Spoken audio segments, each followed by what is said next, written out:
আসসালামু আলাইকুম প্রিয় শিক্ষার্থীবৃন্দ, আশা করি সবাই ভালো আছো।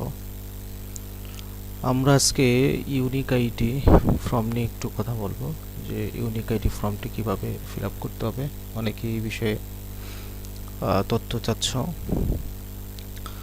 তো আমি ইউনিক আইডি ফর্মটি তোমাদেরকে দেখাচ্ছি যে কিভাবে তোমরা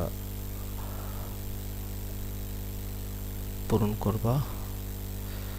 লক্ষ্য করো, EIIN এখানে একটি নাম্বার লিখতে হবে। EIN নাম, এটা আমাদের কলেজে একটি EIIN নাম্বার আছে। নাম্বারটি হচ্ছে 112327112327। তোমরা নাম্বারটি এই জায়গায় লিখবা 6 ডিজিটে। আর শিক্ষার্থীদের ছবি পাসপোর্ট সাইজ 600 কেবি। এই বিষয়টি অনেকে বলতে চান 600 কেবি কি। এটা হচ্ছে যখন আমরা ফর্মটি অনলাইনে আপলোড করব তখন ছবিটির সাইজ 600 কেবি হতে হবে। এটা তোমাদের জন্য প্রযোজ্য না। তোমরা একটি ছবি এখানে আঠা দিয়ে অথবা স্টাপলার করে লাগিয়ে দিবা, আরেকটি ছবি তোমরা কলেজে জমা দিবা। দেখো, শিক্ষার্থীদের মৌলিক তথ্য আমরা এখানে দেখতেছি যে এইখানে একজন শিক্ষার্থী মৌলিক তথ্যগুলো ইনপুট করতে হবে। শিক্ষার্থীর নাম বাংলায়, এই ঘরটিতে অবশ্যই বাংলায় তোমাদের ফুল নামটি লিখতে হবে। এটা তোমরা অবশ্যই সার্টিফিকেট অনুযায়ী, মানে পূর্ববর্তী সার্টিফিকেট অনুযায়ী লিখবা। যেহেতু বাংলাতে সার্টিফিকেটে বাংলা লেখা থাকে না, সেহেতু তোমরা জন্ম নিবন্ধন ফর্মটি অনুসরণ করতে পারো। শিক্ষার্থীর নাম ইংরেজি বড় অক্ষরে, এখানে অবশ্যই সার্টিফিকেটের নাম অনুযায়ী তোমরা লিখবা। যতটা গড় তোমাদের প্রয়োজন পড়বে ততটা গড়ই তোমরা ব্যবহার করবা, বাকিগুলো প্রয়োজন নেই। জন্ম নিবন্ধন নম্বর, জন্ম নিবন্ধন নম্বর হলো তোমাদের অনেকেরই জন্ম নিবন্ধন পূর্বে থেকেই করা আছে। তোমরা এই গড়ে, এই জন্ম নিবন্ধনের গড়টিতে 17 ডিজিটের জন্ম নিবন্ধন নম্বরটি দিয়ে দিবা। তবে জন্ম নিবন্ধনটি অবশ্যই অনলাইন হতে হবে। জন্ম তারিখ, এইখানে তোমরা দিন দিবা, মানে কত তারিখে জন্মগ্রহণ করেছো, এই জায়গায় হচ্ছে কোন মাসে, এখানে হচ্ছে কোন সাল। জন্মস্থান নিজ জেলা, অর্থাৎ তুমি যে জেলায় জন্মগ্রহণ করেছো ওই জেলার নাম দিবা এখানে। জেন্ডার, পুরুষ, মানে ছাত্র হলে পুরুষ, ছাত্রী হলে মহিলা। জাতীয়তা অবশ্যই বাংলাদেশি, আমরা যেহেতু সবাই বাংলাদেশে অবস্থান করতেছি। ধর্ম ইসলাম, হিন্দু, যে ধর্মে তোমরা সেই ধর্ম এখানে টিক দিবা। অধ্যয়নরত শ্রেণী, মানে তুমি যে ক্লাসে এখন পড়তেছো সেই ঘরে একটা টিক চিহ্ন দিবা। শ্রেণী রোল নাম্বার, এখানে 3 ডিজিটের একটা রোল নাম্বার দেওয়া আছে, কিন্তু আমরা যারা কলেজে আছি আমরা সবাই জানি যে আমাদের রোল কারো 4 ডিজিটে।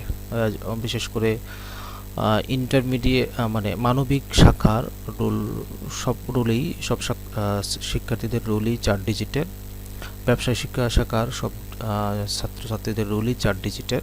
তো তোমরা প্রয়োজনে কলম দিয়ে একটা গড় সামনের দিকে তোমরা বাড়িয়ে নিতে পারো, নিয়ে তোমরা 4 ডিজিটের রোল দিতে পারো। বৈবাহিক অবস্থা অবিবাহিত, বিবাহিত, বিধবা। তোমরা যারা অবিবাহিত আছো এই করে টিক দিবা, যারা বিবাহিত আছো তোমরা এই করে টিক দিবা। প্রতিবন্ধিতা, যদি কারো কোনো সমস্যা থাকে, যদি চোখের অথবা মুখে বা শ্রবণে, শুনতে, শারীরিক যে কোনো প্রতিবন্ধী যদি তোমাদের থাকে প্রতিবন্ধিতা, তোমরা টিক দিয়ে দিবা। রক্তের গ্রুপ, অবশ্যই তোমরা ব্লাড পরীক্ষা করে নিশ্চিত হয়ে তোমরা এইখানে ঘরটি সিলেক্ট করবা। সেটা তোমার যদি এ পজিটিভ হয়, এ প্লাস, এ নেগেটিভ হয়, এ নেগেটিভ, এইভাবে ক্লিক দিবা। ক্ষুদ্র নৃগোষ্ঠী কিনা, যদি তোমাদের কোনো নৃগোষ্ঠীর কেউ যদি থেকে থাকো, সাঁওতাল, চাকমা, গারো, হাজং, চাক, কুকি, যে নৃগোষ্ঠীর আছো তোমরা সেই নৃগোষ্ঠী করে টিক দিবা। মাতার তথ্য এনআইডি অনুযায়ী, অর্থাৎ তোমার আম্মুর এনআইডি মধ্যে যেভাবে তথ্য দেওয়া আছে সে অনুযায়ী তুমি এই গড়গুলো ফিল আপ করবা। তোমার সার্টিফিকেট না বা তোমার জন্ম নিবন্ধন না, তোমার আম্মুর এনআইডি অনুযায়ী এই তথ্যগুলো ফিল আপ করবা। লক্ষ্য করে দেখো, এখানে নাম বাংলায়, তুমি বাংলাতে তোমার আম্মুর নামটা লিখে দেবা, তার জন্ম এনআইডিতে যেভাবে দেওয়া আছে, ইংরেজিতেও যেভাবে দেওয়া আছে সেভাবেই লিখবা। এনআইডি তার নাম্বার, তার যেই এনআইডি নাম্বার আছে কারো 10 ডিজিটের আছে, তুমি তাহলে 10টি ডিজিট প্রথম থেকে 10টি গড় ইউজ করবা। যদি 17 ডিজিটের হয় তাহলে 17টি গড় ইউজ করে এনআইডি নাম্বারটা লিখবা। জন্ম তারিখ আগের মতোই তুমি এখানে দিন দিবা, তারপর হচ্ছে মাস, দেন হচ্ছে সাল। জন্ম নিবন্ধন এটা হচ্ছে ঐচ্ছিক একটি গড়, যদি তোমার আব্বু আম্মুর থেকে থাকে দিয়ে দিও, আর যদি না থাকে কোনো সমস্যা নেই। মোবাইল নাম্বার তুমি এখানে তোমার আম্মুর মোবাইল নাম্বার দিবা। পেশা অর্থাৎ তোমার আম্মু যদি কোনো চাকরি করে অথবা হাউস ওয়াইফ যাই হোক, তুমি এখানে তার পেশাটা উল্লেখ করবা। কারো মাতা যদি মৃত হয় তাহলে সে কোন সালে মৃত্যুবরণ করেছে সেই সালটা এখানে উল্লেখ করতে হবে। তো মাতার তথ্য যেভাবে ফিল আপ করবা, পিতার তথ্য সেভাবেই ফিল আপ করতে হবে। এবার আসো বর্তমান ঠিকানা। তুমি যে জায়গায় অবস্থান করতেছো, যে জেলায়, যে থানায় এবং যে ইউনিয়নে, এই অ্যাড্রেস, এই গড়ে তুমি তোমার বিভাগ, অর্থাৎ তুমি যদি ঢাকা বিভাগের হও ঢাকা, খুলনা হলে খুলনা, জেলা হতে তুমি যেই জেলাতে অবস্থান করতেছো, উপজেলা থানা দিবা, সিটি কর্পোরেশন, পৌরসভা, ইউনিয়ন, ওয়ার্ড নাম্বার দিবা। অর্থাৎ এই গড়টা তুমি তোমার জন্ম নিবন্ধন নাম্বার থেকে ফিল আপ করতে পারো, ওখানে এগুলো খুব সুন্দর করে দেওয়া আছে। যদি তোমার বর্তমান এবং স্থায়ী ঠিকানা একই হয় তাহলে তুমি স্থায়ী ঠিকানা পূরণ করার প্রয়োজন নেই, তুমি বর্তমান ঠিকানা পূরণ করা হলেই হবে। অভিভাবক পিতামাতা উভয় মৃত হলে, যদি তোমার আব্বু আম্মু কেউ জীবিত না থাকে সেক্ষেত্রে তুমি একজন অভিভাবক নির্বাচন করতে পারো। তবে এই ক্ষেত্রে অভিভাবকের এনআইডি কার্ডের তথ্যগুলো তোমাকে এখানে লিখতে হবে, যেমন অভিভাবকের নাম, তার এনআইডি কার্ডে যেভাবে দেওয়া আছে, অভিভাবকের এনআইডি নাম্বার, অভিভাবকের পেশা, অভিভাবকের সাথে তোমার সম্পর্ক, মানে তার সাথে তোমার কি সম্পর্ক সেটা তুমি এইখান থেকে যেটা তোমার সাথে মিলে যায় তুমি ওই বক্সে টিক চিহ্ন দিবা। অভিভাবকের মোবাইল নাম্বার দিবা। 20 নম্বর তুমি দেখো পিতামাতা অভিভাবকের প্রত্যয়ন যে কোনো একটিতে টিক চিহ্ন দিন। অর্থাৎ তুমি যদি এইখানে এই জায়গায় যেটা দিয়ে তুমি প্রত্যয়ন করাতে চাচ্ছ, যদি তোমার পিতা হয় তাহলে পিতার জায়গায় টিক চিহ্ন দিবা, যদি মাতা হয় তাহলে মাতার গড়ের টিক চিহ্ন দিবা। আর যদি তোমার পিতামাতা না থাকে, তুমি যাকে অভিভাবক নির্বাচিত করছো তার অভিভাবকের গড়ের টিক চিহ্ন দিয়ে তুমি তার নামটা এখানে লিখে দিবা, তার স্বাক্ষর নিবা এবং ওই যেই দিন সে স্বাক্ষর দেবে সেই তারিখটা উল্লেখ করবা। 21-22 এটা তোমাদের জন্য না, এটা অফিস পূরণ করবে। এরপরে দেখো শিক্ষার্থী তথ্য ছক। এখানেও আগের মতোই শিক্ষার্থীর নাম অর্থাৎ তোমার নাম, ইআইএন নাম্বার আমি প্রথমে বলে দিয়েছি, ওইটাই আবার উল্লেখ করবা। শিক্ষার্থীদের আইডি এটা অফিস কর্তৃক পূরণীয়, এখানে লেখা আছে, এটা অফিস পূরণ করবে। পরের অংশ দেখো খ অংশ, শিক্ষার্থীদের অধ্যয়ন সম্পর্কিত তথ্য। অর্থাৎ তুমি যেই শিক্ষা প্রতিষ্ঠানে পড়তেছো, আমাদের স্টুডেন্টদের জন্য হচ্ছে সরকারি সফর কলেজ। শিক্ষা প্রতিষ্ঠান ঠিকানা আমরা জানি এটা ঢাকা বিভাগে, জেলা নারায়ণগঞ্জ, থানা 2500, পৌরসভাও 2500 আমরা এখানে লিখে দেব। বর্তমানে অধ্যয়নরত সম্পর্কিত তথ্য, অর্থাৎ তুমি যেই শ্রেণীতে পড়ো তো তুমি তোমার শ্রেণী লিখবা, কেউ একাদশ শ্রেণীতে পড়ো, কেউ দ্বাদশ শ্রেণীতে পড়ো, ওইটা লিখবা। সেকশন আমাদের নাই। রোল নাম্বার আগের মতো আমি বলে দিয়েছি, রোল নাম্বার প্রয়োজনে তুমি একটা গড় করে তুমি 4 ডিজিট লিখে দিতে পারো। শিফট আমাদের নাই, আমাদের শিফট নাই। গ্রুপ, হ্যাঁ, যারা মানবিক আছো মানবিক, যারা বিজ্ঞান, যারা ব্যবসায় শিক্ষা তোমরা তারা ব্যবসায় শিক্ষাতে টিক চিহ্ন দিবা। বর্তমান প্রতিষ্ঠানে প্রথম ভর্তি শ্রেণী, অর্থাৎ তুমি যেই প্রতিষ্ঠানে পড়তেছো এটা যদিও স্কুল কলেজ একসাথে করা হয়েছে, তুমি যেহেতু কলেজে পড়ো তাহলে তুমি অবশ্যই প্রথম বর্ষে ভর্তি হয়েছো, মানে একাদশ শ্রেণীতে, তুমি একাদশ শ্রেণী এখানে লিখবা এবং যেই তারিখে ভর্তি হয়েছে সেই তারিখটা উল্লেখ করবা। রেজিস্ট্রেশন নাম্বার তোমরা জানো 8ম থেকে 10ম পর্যন্ত একই রেজিস্ট্রেশন নাম্বার আমাদেরকে দেওয়া হয়ে থাকে, এই জন্য রেজিস্ট্রেশন নাম্বারটা আমরা এখানে লিখে দেবো রেজিস্ট্রেশন কার্ড থেকে। ভার্সনে আমরা বাংলা লিখব। উপবৃত্তি প্রাপ্ত, যদি তুমি উপবৃত্তি পেয়ে থাকো তাহলে তুমি হা দিবা, যদি না পেয়ে থাকো তাহলে না দিবা।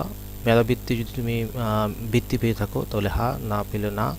অন্যান্য বৃত্তিও যদি তোমার থেকে থাকলে হা দিবা, না থাকলে না দিবা। ট্রান্সফারিং, যদি তুমি ট্রান্সফার হয়ে থাকো অন্য কলেজ থেকে সেক্ষেত্রে হা অথবা না দিবা। রিপিটার, যদি তুমি পূর্ববর্তী ক্লাসে ফেল করে থাকো, ফেল করে তুমি নতুন ক্লাস উত্তীর্ণ হও সেক্ষেত্রে তুমি হা দিবা, আর যদি ফেল না করে থাকো না দিবা।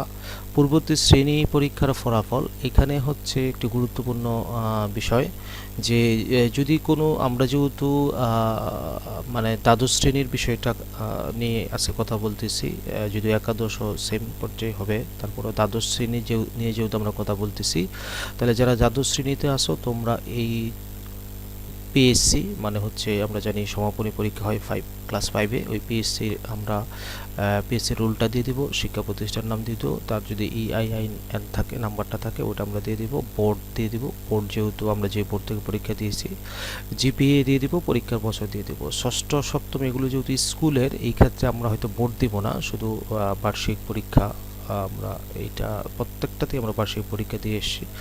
11 শ্রেণীতেও সেম, বোর্ড হবে না, আমরা ওইভাবে এটা ফিল আপ করে দিব। বিষয়ভিত্তিক ফলাফল, বার্ষিক পাবলিক পরীক্ষা অধ্যয়নরত শ্রেণীর পূর্ববর্তী শ্রেণী পরীক্ষার ফলাফল, অর্থাৎ যেহেতু যদি তুমি দ্বাদশ শ্রেণীর হয়ে ফর্মটা পূরণ করে থাকো, তাহলে তুমি শুধু একাদশ শ্রেণীর তথ্যগুলো এখানে দিবা। অর্থাৎ আবশ্যক বিষয় আমরা জানি আমাদের আবশ্যক বিষয় হচ্ছে 3টা। আবশ্যক বিষয় যদিও এখানে আবশ্যক বিষয় বলতে আমরা 3টা দিব, বাংলা, ইংরেজি, ICT। আর নৈর্বাচনিক বিষয়ের ক্ষেত্রে আমরা যে 3টা সাবজেক্ট আমাদের আমরা নিজেরা সিলেক্ট করে থাকি, ওই 3টা, পাশাপাশি আমরা ঐচ্ছিক বিষয় আমরা যেটা আমাদেরকে অপশনাল আমরা বলি, অপশনালটা আমরা দিয়ে দিব। এরপর উপস্থিতি তথ্য, এটা কলেজ কর্তৃক পূরণ করবে। যদি তুমি কোনো কারিকুলাম কার্যক্রমে অংশগ্রহণ করে থাকো, যেমন অনেকে স্কাউট করো, তোমরা স্কাউট দিতে পারো, রেড ক্রিসেন্ট যারা করো তোমরা রেড ক্রিসেন্ট দিতে পারো। এটা এখান থেকে যেটার সাথে তুমি স্বেচ্ছা রক্তদান কর্মসূচিতে যদি তুমি অংশগ্রহণ করে থাকো ওখানেও দিতে পারো, তুমি একটা টিক দিয়ে দিতে পারবা। শখ, তোমার যা যা শখ আছে তুমি এখান থেকে ওই করে টিক দিবা। অংশগ্রহণ, তুমি যদি কোনো প্রতিযোগিতায় অংশগ্রহণ করে থাকো, যেমন সাহিত্য সংস্কৃতি প্রতিযোগিতায় যদি তুমি কোনো পর্যায়ে অংশগ্রহণ করে থাকো টিক দিবা। ক্রীড়া খেলাধুলায় যদি তুমি কোনো প্রতিযোগিতায় অংশগ্রহণ করে থাকো, সৃজনশীল ও শুদ্ধাচারে যদি অংশগ্রহণ করে থাকো তাহলে টিক দিয়ে দিবা। যদি তোমার কোনো অর্জন থাকে, পুরস্কার থাকে, সনদ থাকে, তাহলে তুমি এখানে টিক দিবা। শিক্ষার্থীর ক্যাটাগরি, যদি শিক্ষার্থীর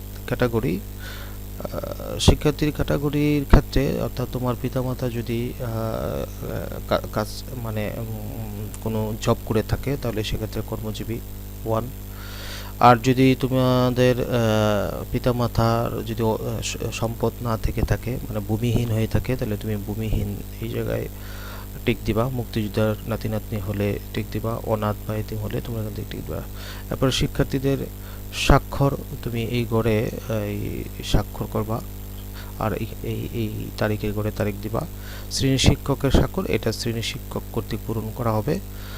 প্রত্যয়ন, এই তথ্যচকে প্রদত্ত তথ্য জানাতে সরকারি বলে, এটা হচ্ছে প্রতিষ্ঠান প্রধানের স্বাক্ষর বা প্রতিষ্ঠান প্রধানের স্বাক্ষর, নাম, তারিখ, এটা প্রতিষ্ঠান প্রধান পূরণ করে থাকবে।